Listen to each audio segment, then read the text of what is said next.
Salam la mif. Bien ou quoi? Salam alaikum, donc on va regarder une story du loup de la street par rapport à Bassem qui se désolidarise de la balle qu'il a créée et après je vous dirai mon avis. N'hésitez pas à mettre un pouce bleu et à vous abonner. Salam la mif. Bien ou quoi la famille? Tranquillou, j'espère que vous allez bien.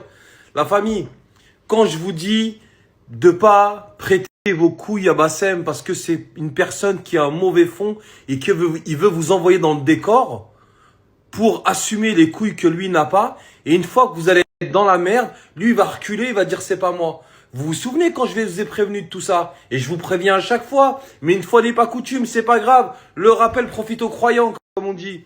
Et bah regardez, il a inventé et structuré la BHL, la brigade anti-HB du lycée. Là, il se dit, oulala, il commence à y avoir des dingueries. Et ben écoutez ce qu'il dit. Écoutez ce que dit ce monsieur maintenant. Je voulais montrer qu'on pouvait le faire. Maintenant, moi, je me retire. Tout ce qui est BHL, ça n'a rien à voir avec moi maintenant. Tous ceux qui vont aller dans les lives TikTok, blablabla. Je voulais montrer qu'on pouvait le faire.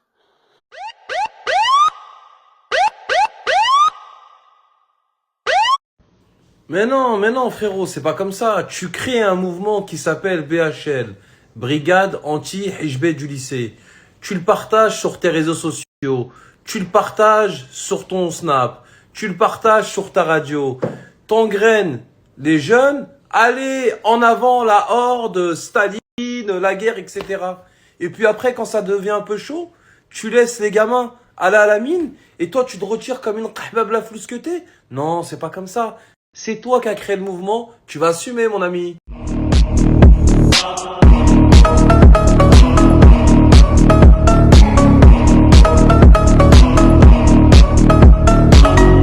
Maravillosas y eternas que, oye, nos dan un pellizquito en el corazón. Después de María Carrasco, nos quedamos con La Húngara y con uno de los grandes éxitos de Ketama aquí. Instagram, il a sauté. Est-ce que tu peux nous expliquer comment tu le vis et quelle différence que ça fait pour toi? Bah la différence elle se ressent entre guillemets dans la vraie vie, tu sais, tu te lèves le matin, tu dis je vais pas allumer mon téléphone pour faire une story, etc. Donc il y a du positif, il y a du négatif. Mais elle est là la différence entre les bluffeurs et les gens qui disent la vérité, tu vois. Je suis millionnaire, je m'en fous d'avoir Instagram ou pas. Un fut un temps oui, c'était important pour moi, aujourd'hui ça ne l'est plus. Il y a des mecs qui bluffent à longueur de temps. Booba frère, 48 comptes Instagram d'affilée. Frérot Archem, c'est la à faire. Ça fait vraiment forceur. Et pourtant, les mecs ils sont tellement fans de lui et l'adulte qu'ils viennent nous dire à moi, c'est moi le forceur. Alors que moi, j'ai un Instagram, il a sauté, je suis plus revenu. Tu vois ce que je veux dire? Soit je récupère mon compte, soit salam les refs. Je veux dire, soit je récupère mon compte, soit salam les refs. Je veux dire, soit je récupère mon compte, soit salam les refs. Je veux dire. Donc voilà, c'était la story du loup de la street avec une petite vidéo de Tandoori Mansouri, Marc Blatta à la fin qui dit qu'il en a rien à faire finalement d'avoir perdu les réseaux sociaux. On a perdu toute trace de lui, voilà, et de son activité de blogueur. Voilà. Et quant à Bassem, c'est vrai que par exemple, je me rappelle une histoire quand il avait fait un truc très bien. Voilà, il avait appelé des jeunes à aller déloger des squatteurs, voilà, parce qu'il y avait un propriétaire rebeu qui était pratiquement à la rue et les squatteurs, ils avaient quoi, un an d'impayé, un truc comme ça. Mais la loi française fait que l'hiver, on ne peut pas expulser, voilà. Donc, ils ont fait une bonne action quelque part, mais ils se sont mis contre la loi. Et il y a eu des arrestations. Donc, j'ai essayé de suivre ça sur les différents réseaux, tout ça, de voir. Et je trouvais que c'était bizarre qu'il n'en place pas un mot, Bassem, dans ses stories sur les arrestations. Ou vraiment très rapidement, je trouve. Parce que quand même, ça fait mal au cœur d'avoir mené un combat et qu'il y a des arrestations ensuite.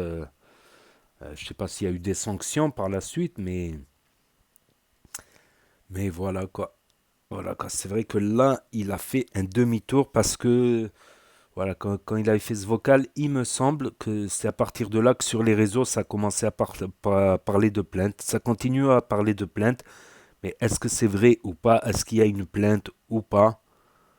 Parce que oui, par rapport aux musulmans, à l'islam, ça se fait pas quand il y a des TikTokeuses qui ne sont pas musulmanes, qui portent pas le voile et qui le mettent pour le buzz, parce que ça fait des vues, parce que ça donne des interrogations aux non-musulmans aussi qui regardent, ils disent, mince, ah ben, pour écouter ce qu'ils disent ou surveiller s'ils parlent pas de trucs radicaux. Donc ça fait des vues. Pour plusieurs raisons, ça peut faire des vues. Si tu rajoutes les fétichistes aussi, les musulmans aussi. Donc tu as celles qui parlent de religion normalement, et elles parlent de religion tout le temps. C'était ça que je voyais le plus souvent quand je scrollais, quand j'allais voir quelques lives d'influenceurs ou d'amis, et je scrollais après, je regardais, je trouvais ça marrant. Là, non, là, tu vois vraiment qu'il y a des profils qui ne mettent pas le voile, mais c'est pas interdit en France de mettre le voile sur TikTok. Donc, par contre, si elle porte plainte pour harcèlement, ça peut déboucher ou pas, je sais pas trop, je sais pas trop. Dans ces cas-là, voilà, ça dépend des conséquences aussi, s'il y a des conséquences graves, je pense, ou pas. Je m'étais trompé dans la vidéo, la fille qui s'était fait raser le crâne et tabasser par sa famille, qui s'est fait lyncher. C'était pas la fille qui a fait la sextape là, non, c'était une fille qui, dans une de ses photos, on va dire sexy, avait fuité sur le net, voilà. Avait fuité sur le net. Et l'autre, je sais pas pour le... Voilà, tout simplement. Donc oui, et ça c'est vraiment... dès qu'il y a la justice, parce qu'il a mangé déjà à cause des réseaux, et quand tu vas en prison à cause des réseaux, c'est pas glorieux quoi. L'autre il est rentré pour trafic, l'autre il est rentré pour vol, l'autre il est rentré pour... L'autre pour des réseaux sociaux quoi. Donc c'est pas glorieux quoi. D'être en prison pour de tels motifs. Donc là, ça se voit qu'il est... Voilà, ça se voit qu'il a eu peur, voilà, qu'il fait marche arrière et qu'il laisse le truc là en cours, la BAHL. Voilà. Et certains sont un peu virulents et certains défendent Bassem comme si c'était le bon Dieu ou comme si c'était le prophète. Sallallahu alayhi wa sallam. Ce n'est qu'un homme, il a des défauts. Ce n'est pas le roi des Maghrébins. Non, non, non, faut arrêter. Les Maghrébins se sont débrouillés sans lui et voilà. Après, il fait des choses bien aussi. Voilà, sa personnalité est sympa, a l'air sympa, drôle des fois. Mais ses coups de gueule aussi, ça fait marrer. Voilà, il a compris beaucoup de choses aussi. Mais voilà, en contrepartie, il a fait des très très mauvaises actions et de tout le temps afficher. C'est sa seule arme, mais c'est l'arme qui nous salit. C'est normal qu'après les gens ils disent ouais votre communauté c'est ceci, regarde va dans le télégramme de Bassem, on voit que des mauvaises.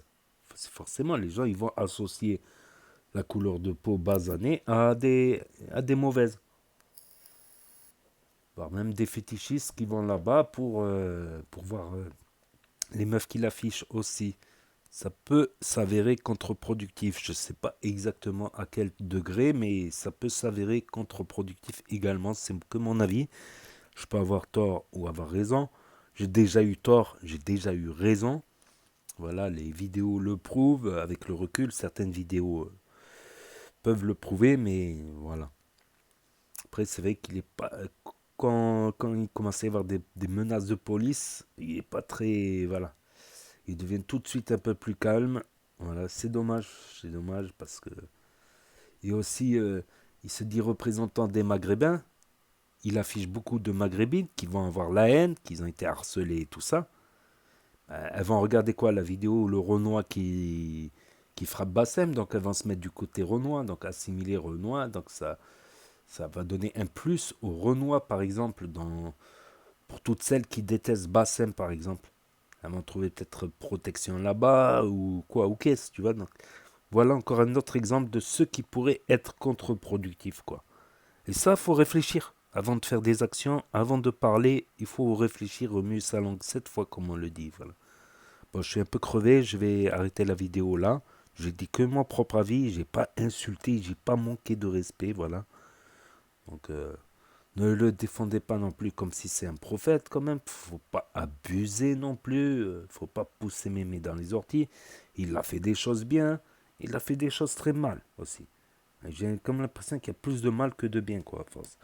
Donc n'hésitez pas à me dire ce que vous en pensez dans les commentaires sans insulte, à mettre un pouce bleu, à vous abonner, à cliquer sur la cloche et je vous dis à bientôt pour de nouvelles vidéos. Merci d'avoir regardé. C'était ActuYTB de Tchuss.